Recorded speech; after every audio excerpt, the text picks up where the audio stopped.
Bhagavate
Vasudevaya.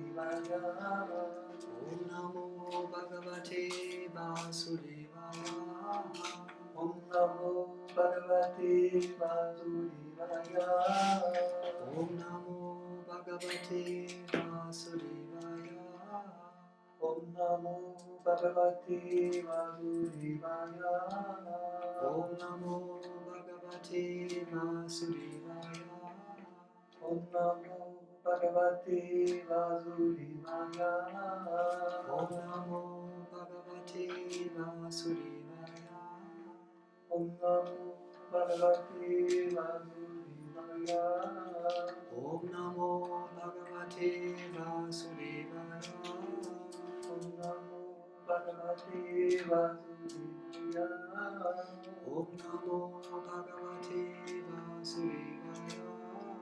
Om Namo Bhagavate Vasudevaya. Om Namo Bhagavate Vasudevaya.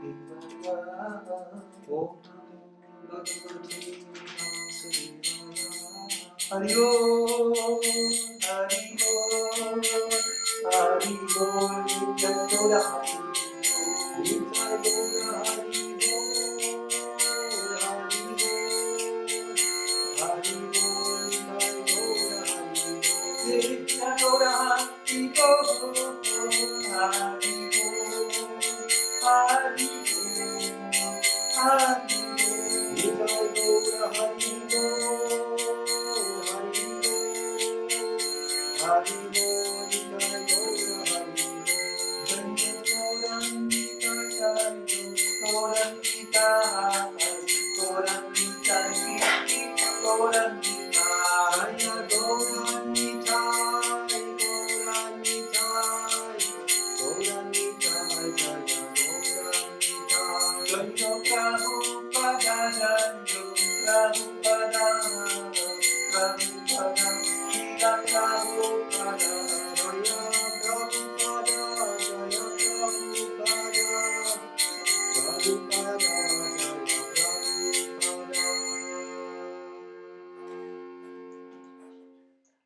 So as you know from Christianity, there is also the saying, praise the name of the Lord.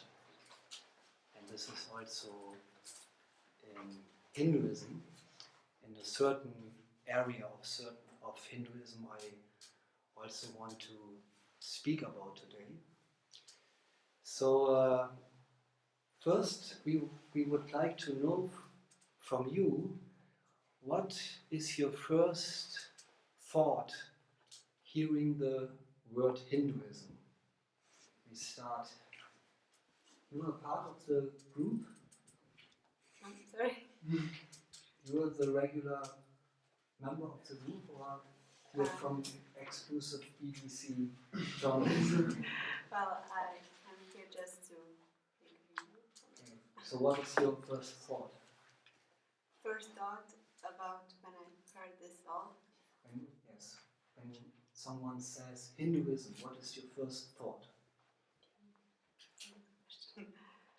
Well, I think about some nations which are so free, more free, and they seemed more lucky and more happy with their lives. And okay.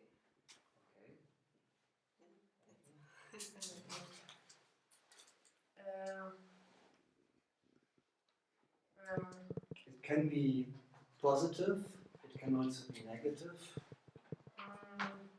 Maybe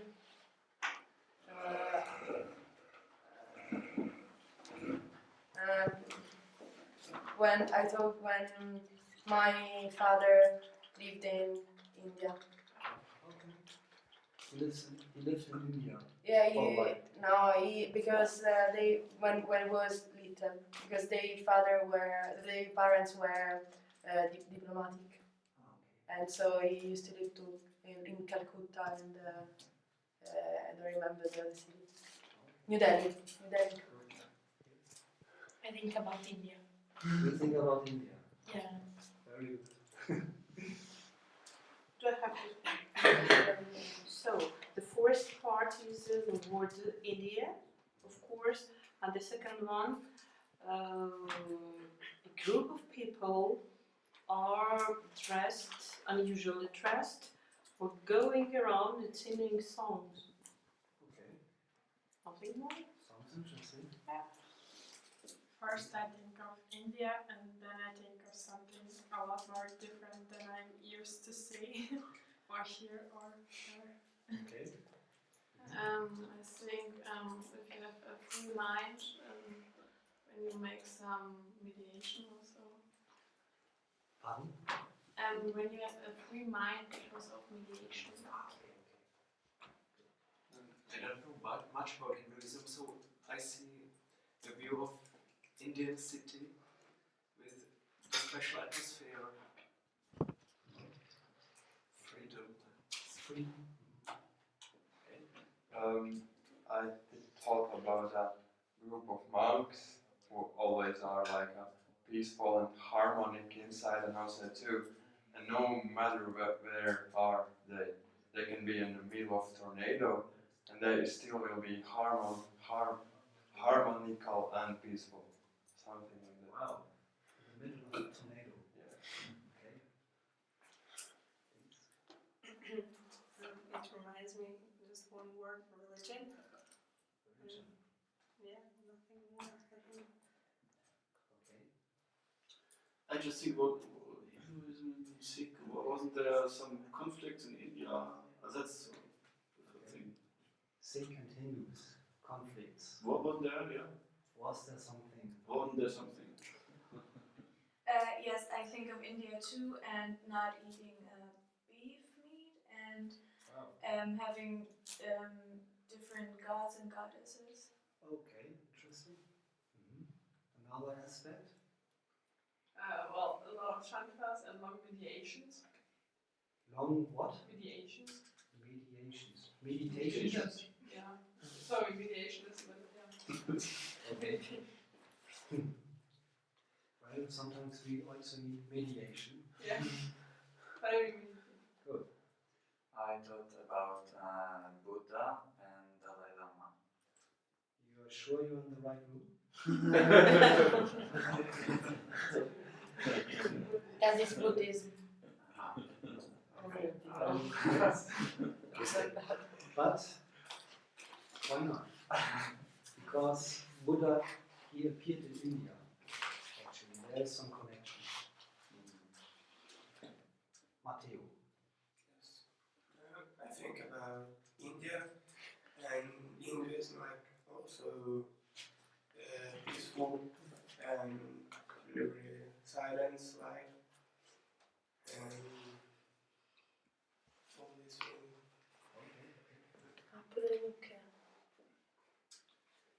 Yes, thank you very much. I can. Okay. Yeah, I sure. understand. The cow are holy. Okay, the holy cows. Yes. Okay. Okay, very interesting. I don't know. I thought, first of all, we can speak a little bit about the word Hindu. Where does it come from? Many people doesn't know. I have explained him personally today. So there is a river. You know, India looks. I don't know. India looks a little bit like this, right? Yeah? This is Sri Lanka and this is India. So here we have the Himalayas and here is the river Ganges. It's flowing here and your father was in Calcutta. Yes, and the Delhi. Here's Calcutta and here is Delhi. And here's a river, interesting river. Today it is called Indus River. Originally, that river, the river's name was Sindhu. Sindhu.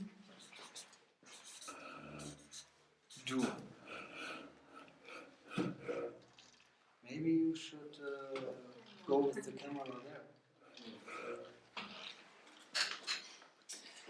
So, on the western side, the Persian people lived. Persia. And the people there, they couldn't pronounce the S. And instead of the S, they take an H.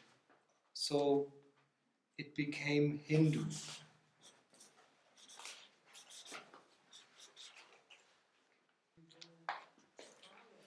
When you go farther to the west, at one point you came to the Greeks, to the old Greeks. They have a similar problem like the Italians. I'm coming from Hamburg. I had a friend from Italy when I was as old as you. And he was a fan of HSV, of the Hamburger Sport Club. But they don't pronounce the H, they say Hamburgo. Hamburgo. So they skip the H. And that happened with Hindu. They skipped the H and it became Hindu, and then we have India. So, in other words, the word Hinduism and India is very much connected, and we associate it with a religion, but actually it's not a religion. Suppose you have the river, what is the river here? Neiße? Neiße. So when we, like the Persians, we take our hand and we say Neiße, and we mean the people on the other side, their culture, their society. Is that a religion? When we say the Neiße religion, the people there will say, well, here are Catholics, here are Protestants, maybe we have some Buddhists and some atheists and some Hindus and some Jews. We are not the Neiße religion.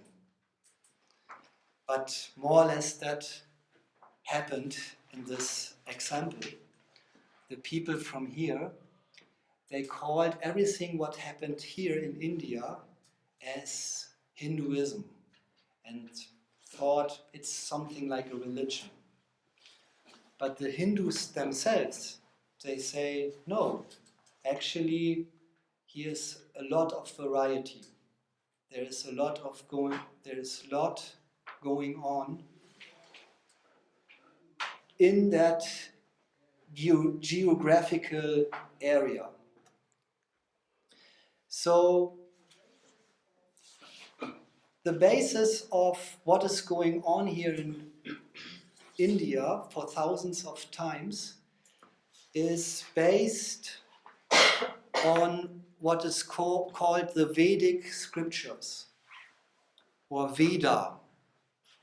These are old scriptures, and I write it in the original Sanskrit letters.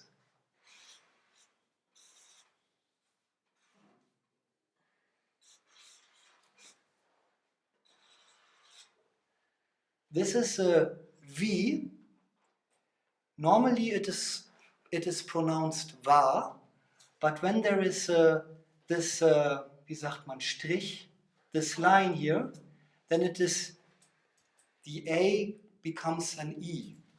Veda. If I also would make a line here, it would be called Vede. Veda. This is a da. Veda. So Veda means knowledge. Veda means knowledge. This is something you can write down for your notes. So the Sanskrit language and most of all European languages are very intimately connected.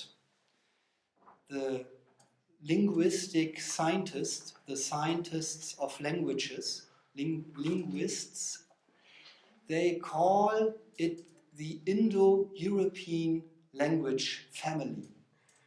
You have heard about the Indo-European language family? Yes?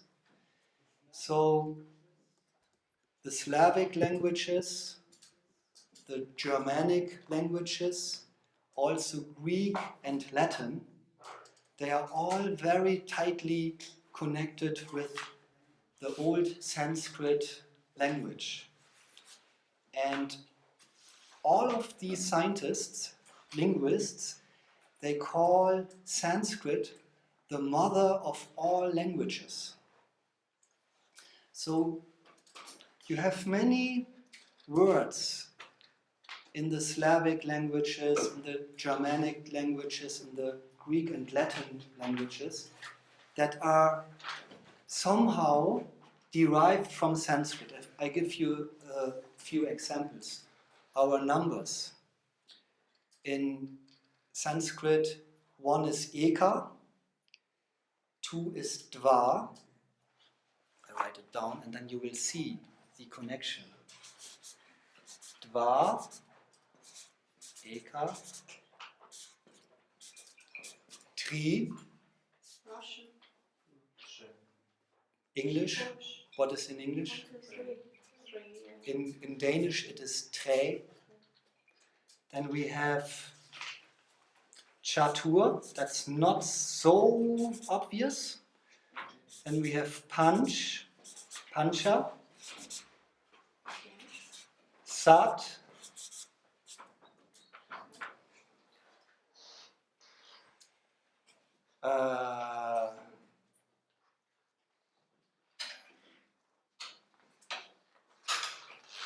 the 7 I have just forgotten. Then we have 8 is, let me think, what is 8?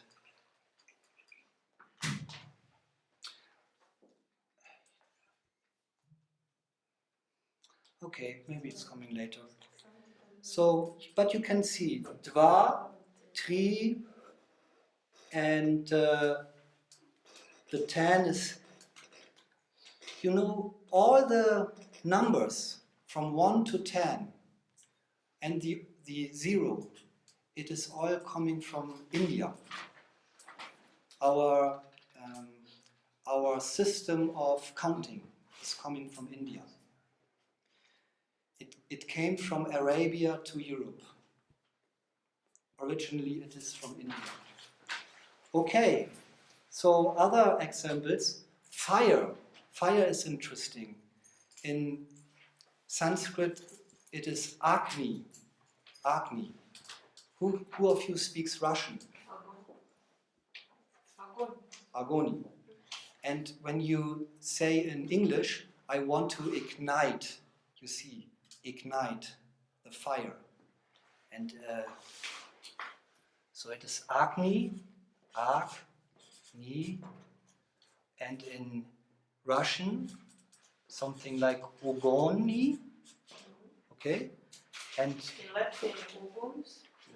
mhm, In Latvian, uguns. yes. And when you ignite a fire, ignite, Agni, you also hear the connection. So there are many, many other examples how Sanskrit is connected with European languages. There are just only 3 European languages that not fits in that structure. That is Finnish, Hungary, and Basque. Everything else you will find some connections. So these scriptures are called Vedic scripture, Veda. Veda means knowledge, and the Latin word video, to see, I see. Seeing and knowing often is we take as the same word. So also in Danish, when I say I know something, jeg will with a soft D, and wisdom and a witness. Witness is also all coming from Veda. So one of the most important scriptures of the Vedas, you can note down if you like, is the Bhagavad Gita, very famous book written in Sanskrit.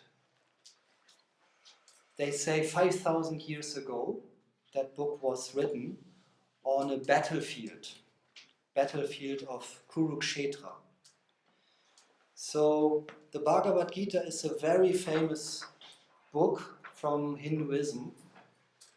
It was, well, the Hindus themselves, they say 5,000 years old. Most Hindus, they say. Sorry, when was right? When this was written? During the battle. What? On a battlefield. Ah, okay. On a battlefield, 5,000 years ago. It's said so. One believes that. Yes. It's hard to say what 5,000 years ago. Yes. So the Hindus themselves, they say, or most of them, even there is a slight discussion going on, but most Hindus, they say 5,180 years, something like that. Actually, it is quite accurate. On this battlefield, okay, this is too long story, I tell you later, but there's also another Vedic literature called the Rig Veda. And in that Rig Veda, another river is described, the river Saraswati. Today, this river is not visible. And for hundreds of years, Europeans have asked themselves, where is that river, Sarasvati? They couldn't find. They could find river Ganges, river Yamuna, Indus, many other rivers all around India, but there was no river Sarasvati. So then, a couple of years ago, let's say 10 years ago, they have some satellite photographs. And they could see that here is a riverbed, a dried out river. It is going somewhere like here. They could see on this satellite photograph. So in that Rig Veda, in this old Vedic literature, that river was described as a mighty stream, a very big stream. So then these some scientists, they archaeologists, they made a lot of investigations, and they found out that this river existed around 10,000 years ago. That was their research, the result of their research. So, according to that, we can conclude that the Rig Veda was written down around 10,000 years ago, maybe even longer, because it was described as a very large, big, broad river. So that are some mysteries for our Western mind, sometimes a little bit difficult to accept, but just some information. We can do what we like to do. So Bhagavad Gita is a very respected work, respected by many philosophers like Schopenhauer, Arthur Schopenhauer. He's one of the most famous philosophers of Germany. He writes, or he says, it is the most instructing literature possible on earth. Arthur Schopenhauer. And So what is the book about? I will tell you later. And Mahatma Gandhi, he read the book every day. And Hermann Hesse, maybe you have heard about Hermann Hesse. So Bhagavad Gita is, so to say, the basis of Hinduism, or let's say the most important book of Hinduism. And it was spoken, you can see here a picture, by Lord Krishna. Krishna was the speaker of the Bhagavad Gita. And he spoke that book to his friend and disciple and devotee, Arjuna, called Arjuna, on a battlefield. Well, is it possible to open that door? I feel that the oxy, wie sagt man? Yeah. The open window. Yes. Oh, it's not open. Maybe that door. Open that door. So, Krishna spoke the Bhagavad Gita on a battlefield. So, suppose you are on a battlefield and the battle starts in half of an hour. You will get deep in your thoughts. You will ask probably questions about life, most essential questions. Or suppose you are on a Titanic boat and you know there is only half an hour for me.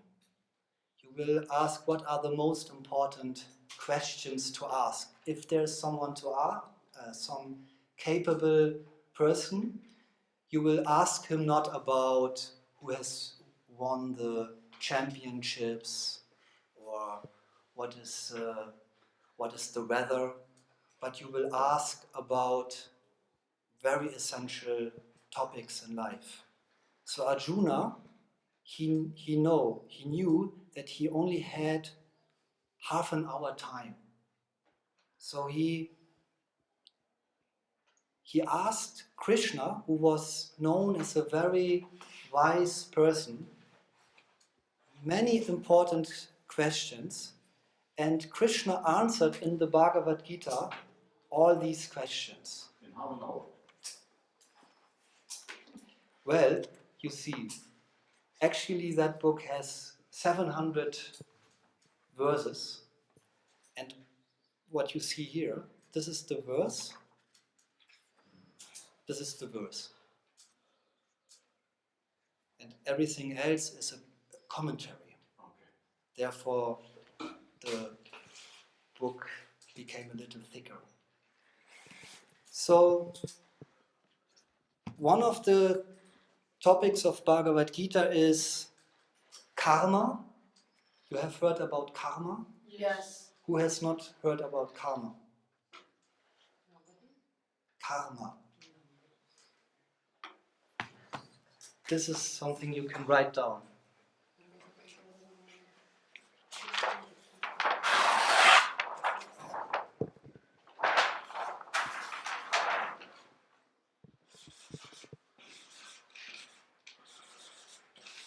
Karma, reincarnation,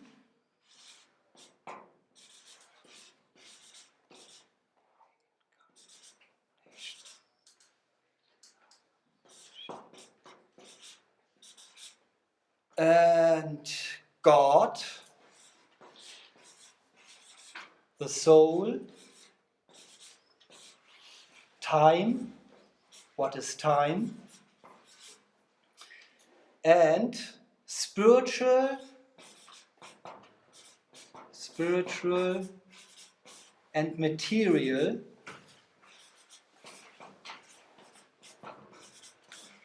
energy.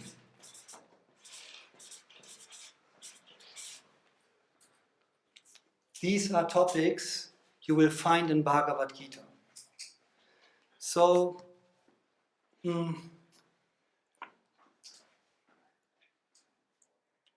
reincarnation, a few words about reincarnation. In Hinduism, the Hindus don't say Matteo has a soul or Steffi has a soul. What is your name? Tina. Tina has a soul, or Arturo has a soul. They don't say. They say the soul has a Matteo, or the soul has a Steffi. So that means in this life, the soul has accepted a body, a certain identity, a certain nationality, and in next life that can change. The soul, so that means in this lifetime we may call ourselves a German or an Italian or a Lithuanian. Latvic. Okay. But in the next life, the soul can take birth in another body, in a Mexican body or in a Japanese body. Animal body too? Animal body too? Yes, even animal body, even plant body. The idea is that everything what has life, there is a soul. There cannot be life if there is no soul. So, that is reincarnation. So karma determines what is your destiny. You have heard karma, good karma, bad karma. Karma is a Sanskrit word, and the meaning of karma is more or less, in Sanskrit, action. Action. So we know from the physics, every action has a reaction. Isn't it? So this works on a physical level. For instance, when I push this music instrument, some pressure is also going into my hand. I give pressure to the instrument, but the instrument also gives pressure to my hand. So according to the pressure I am using, I will get a reciprocation. So that works on a physical level. Everybody knows that and accepts that. But this principle also works on a moral level. That means if I am nice to others, nice is something metaphysical. To be nice, to be bad, it's nothing physical, but it is something we say metaphysical, or something moral, if you like to say. So if I am nice to others, the chance becomes very big that they are also nice to me. For instance, when I came to the breakfast in the morning, I told myself, now you open the door and you try to smile. And let's see what happens. And I smiled and I tried my best to say a very warm good morning, everybody. And surprise, most people, 99%, they also were smiling towards me. Karma is also when you make something bad to a person, and come si dice quando faccio qualcosa di cattivo e poi la cosa cattiva ti torna indietro? And when your bad things comes back. Yes, Okay. exactly. When we go in the morning to the breakfast and we call, guys, I hate you all. I wish you were not here. I want to eat for myself. So then the reaction will also be not good. I think also that if I don't know if I stole something, someone will stole back me. Yes. I believe in that. Yes. Actually, most of us believe this. Mm-hmm. Is there someone completely opposing that principle? When we are nice to people, people are nice to us. Who is objecting? So, in the same way, this principle is not only in the area of human beings, but the Vedic scriptures say even towards animals, towards nature. When we are not nice to animals or to the nature incomplete, then it will come back. We can see this on our planet.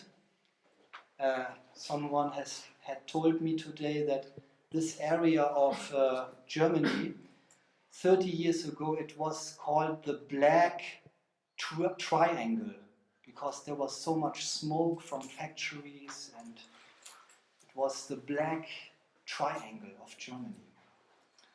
So who likes to live in a Black Triangle? No one. No one.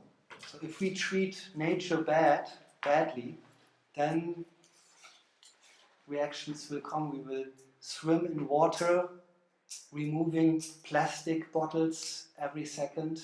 Who likes to do that? Just an example. The Vedic scriptures go further. They say if you, for instance, treat animals badly, then in the next lifetime, it is possible for you to take birth as an animal and experience the same pain. And actually, that's somewhat just, wie sagt man, gerecht? Just, it's just. For instance, sometimes, suppose there are two brother and sister, and the sister is teasing the brother all the time. And he is, wie sagt man, zwicken, kneifen. Beating. So as well. What? Beating. Beating, you know, this. Twisting. And the small brother is crying. It can happen that the mother, seeing them, take her hand and twisting the sister in the cheek. Do you like that? Do you like that? Treat it like this? And then the sister realizes, oh, I shouldn't do that. It's really painful. And that is what the law of karma, why the law of karma exists. That when we feel pain, we can remember, this is how it feels. This is how it feels. And I am careful not to give other human beings, but also other animals and other creatures. I don't like to give them the same pain. And that's the reason one of you, I don't know, said no holy cows. You said that. So that is the reason why many Hindus, most of the Hindus, they are vegetarians. They don't like to give animals pain. And more or less 70-80% of Indian people are vegetarians. Now it's getting less because the Western influence is coming into India, McDonald's, etc. But for thousands of years, India was a state of nearly all of the residents there were vegetarians because of this principle. They don't like to give other living entities pain. So, that is enough from my side so far. We have, I think, half an hour. Is that true? No? That's the plan. That's the plan. So Plans, they change. But what I didn't understand was what is the heart of the religion now? What is the heart of the religion now? okay, that was my idea. We can just take some questions, give some answers. Seine Frage war, was ist das Herz der Religion vom Hinduismus? Right?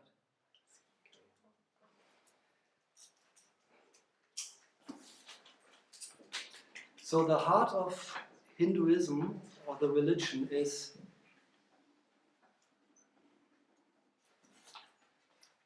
described in the Bhagavad Gita. It is called bhakti. Bhakti. The word bhakti is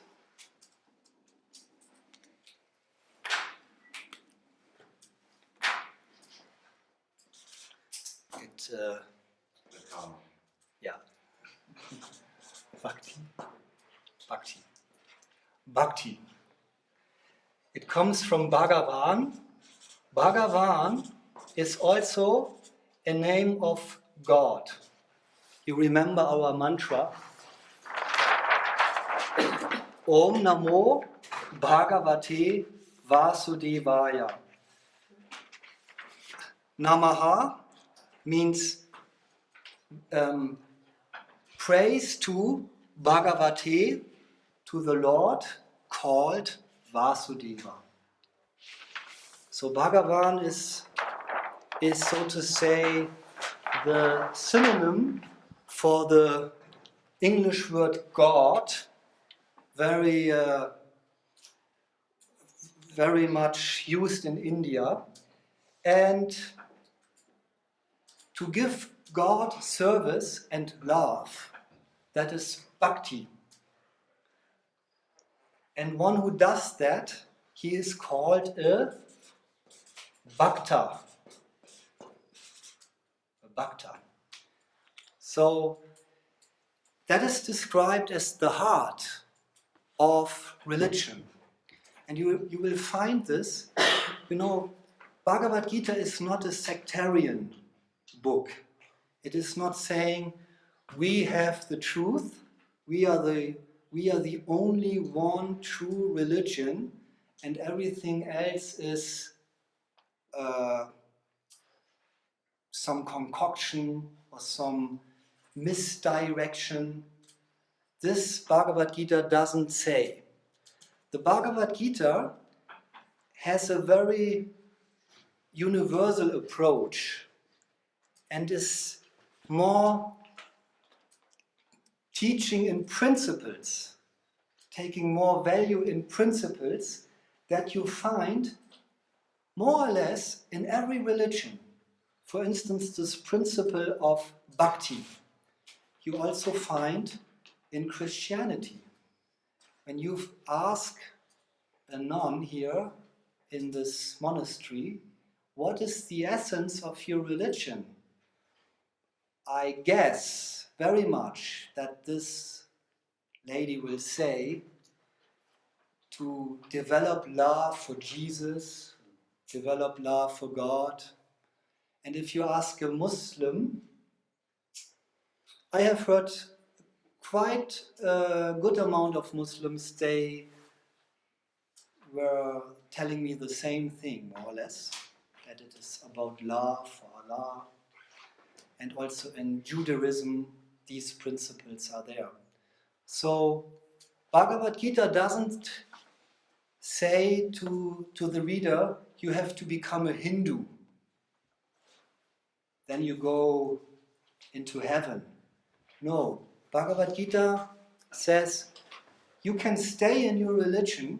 If you are a Christian, stay in your religion. If you are a Muslim, stay in your religion.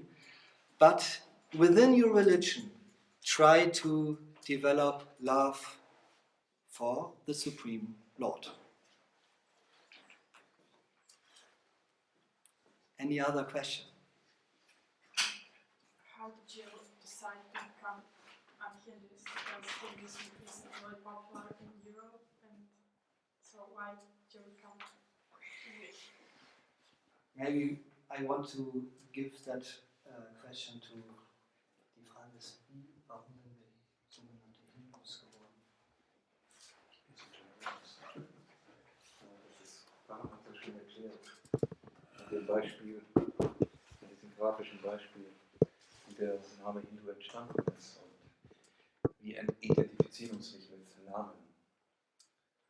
So wie wir uns auch nicht identifizieren mit Namen, die wir von unseren Eltern und Vätern bekommen haben, weil das sind wir ja nicht. So auch der Name Frau oder Mann sind wir nicht. Das ist eine körperliche Bezeichnung. Unser spiritueller Name, der uns verbindet mit Krishna in Hingabe und Liebe, Bhakti. Wie Paramir sagt, Bhakti, Liebe ist ja kein sentimentaler Begriff. Wenn wir jung sind, ist er noch sentimental. Dann lieben wir den Körper der Frau oder die Frau, den Körper des Mannes. Aber das ist nicht die wahre Liebe. Die wahre Liebe steht, wenn wir, oder wo wir uns selber erkennen, unser eigenes Atmen, unsere eigene Spiritualität, was unser wirkliches Warum, unsere spirituelle Form ist.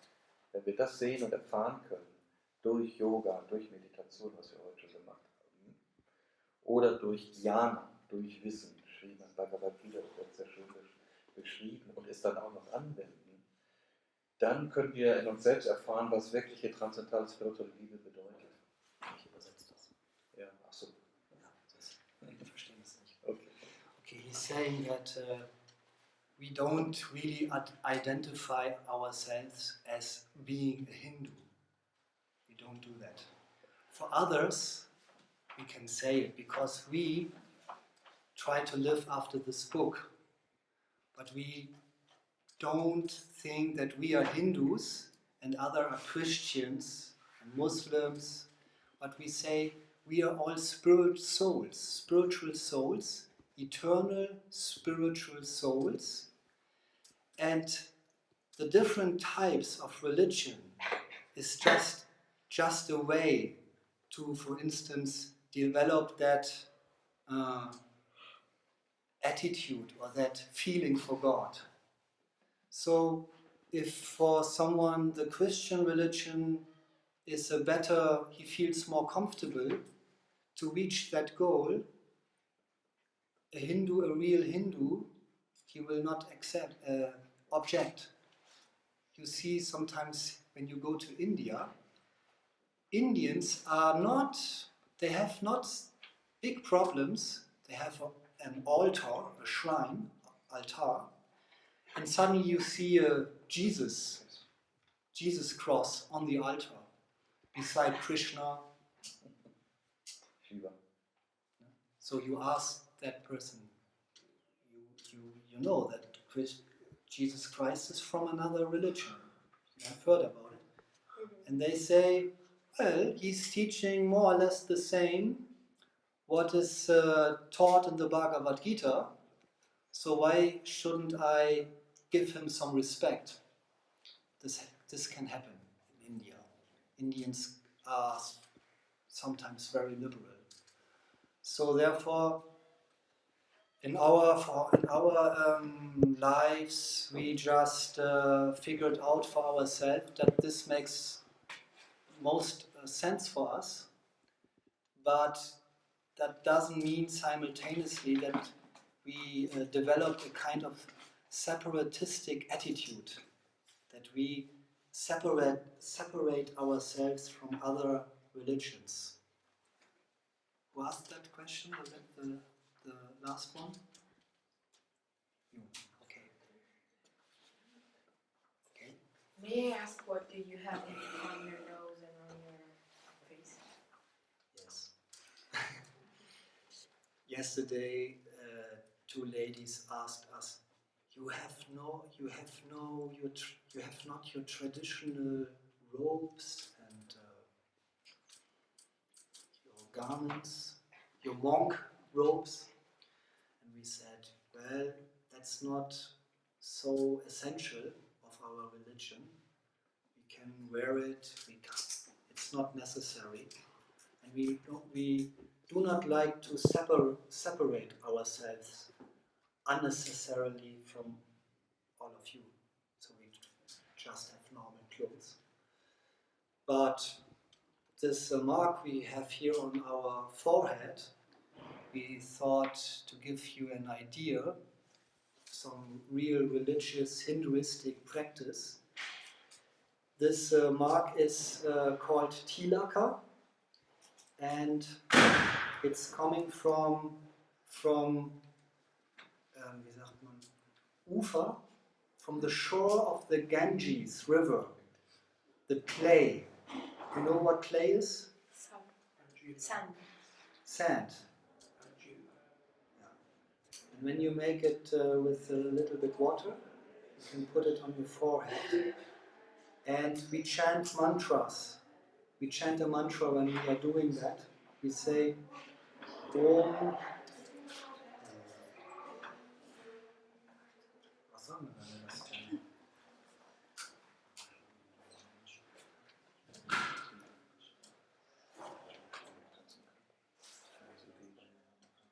Om Sudanaya Namaha. Actually, Orthodox Vaishnava Hindus, they put that mark on 12 parts of their body. And that mark should symbolize that this body is not our own possession for our own egoistic purposes, but this body is a temple of God. It belongs to God. It was created by God. Did someone of us create our body? We can say, well, our parents. But the bodies of our parents, well, their parents created those bodies. But the whole in the whole arrangement that there are bodies is originally arranged by God. So therefore we say this God actually belongs to, this body belongs to God.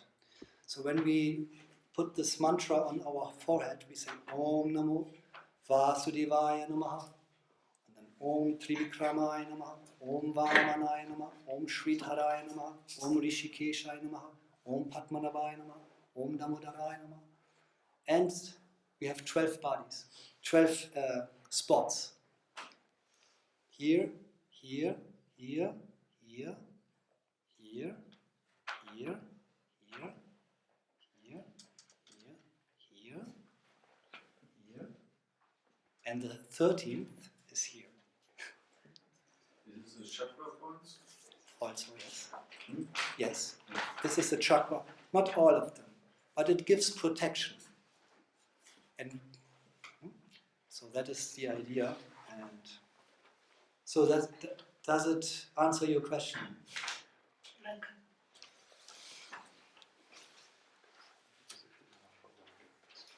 Okay. Another point about this tilak. In India, there are so-called Vaishnavas, worshippers of Krishna or Vishnu, and there are also worshippers of Lord Shiva. You have heard about Shiva, very interesting person. And there are also worshippers who worship Shiva, and they have another mark on their forehead. They don't use the clay of the Ganges shore, but they use ash from a crematorium. Crematory. Ash. They take the ash with a little bit water, and then they smear it with 3 fingers square on their forehead. When you see documentaries in the television about Hinduism, sometimes you can see those fellows with that mark.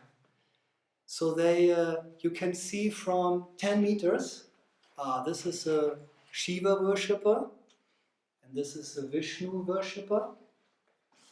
So you know what you have to expect from different people. It's like some of you have a cross. You have a cross?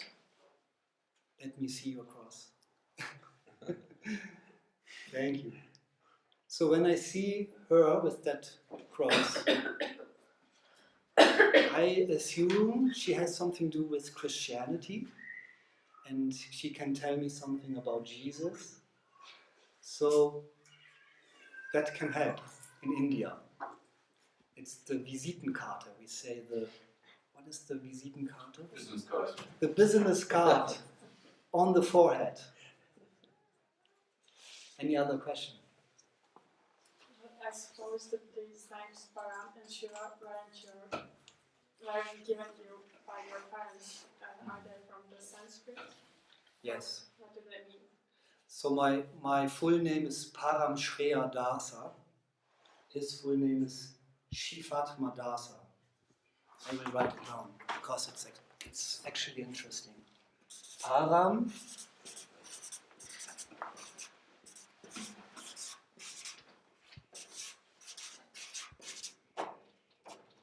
and Shivatma.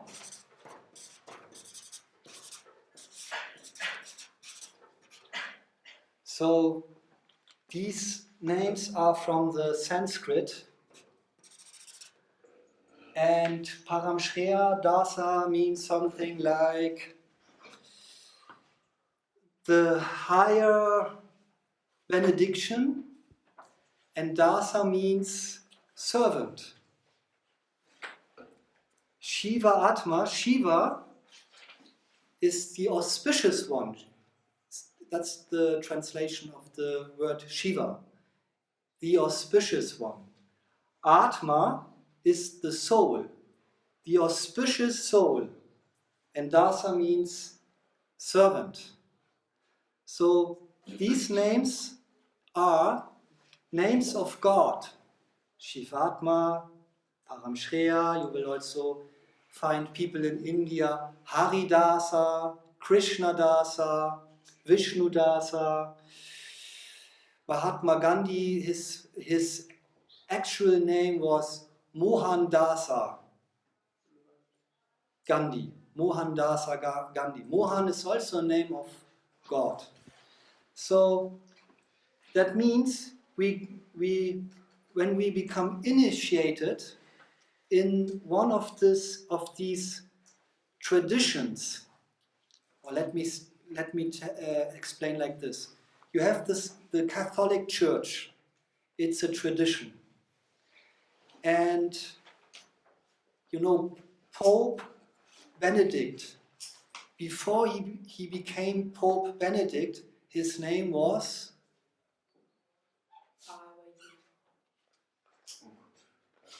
Who can remember? Joseph Ratzinger. Or the Pope before Benedetto. His name was Pope John Paul II, and his legal name was, his statue is just right in the garden. Karol Wojtyla. So when something happens in one tradition, if you get a level further, it can happen that your name is changed. So that happened with us. We decided, yes, we want to practice this practice. We want to practice that, wie sagt man, this way of religion. We want to practice it with dedication. Then we are asked to follow a couple of rules, and we promised to follow certain rules. And then in this tradition, there is master and disciple, and later that disciple can become also a master, and again has his or her own disciples, like in the school. Maybe some of you want to become teacher. Who wants to become a teacher? No one? But maybe you want to become a master in some other skill. Engineer master? So what do you want to become? Biologist. Okay, you want to study biology, and then if you really get fired up, you become a biologist scientist maybe, and maybe a professor. Maybe. And then, again, you have students, and one of them is so fired up as you, and 20 years later he becomes the professor. So in every tradition, in every area, mechanics or biology or soccer, take whatever you want, there is a tradition or a school of masters and disciples. And this has also happened with our names when at the point when we wanted to go into that school or tradition and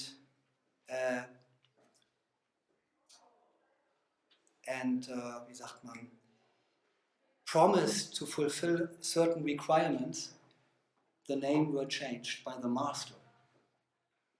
So that is a similar thing that happened in Christianity and other traditions.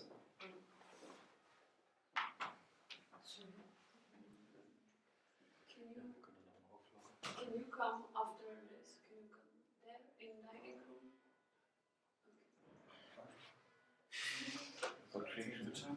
Time is over? Yes. Yeah. and you have to go to the dining room. Yeah. Change the room. Okay. Thank you.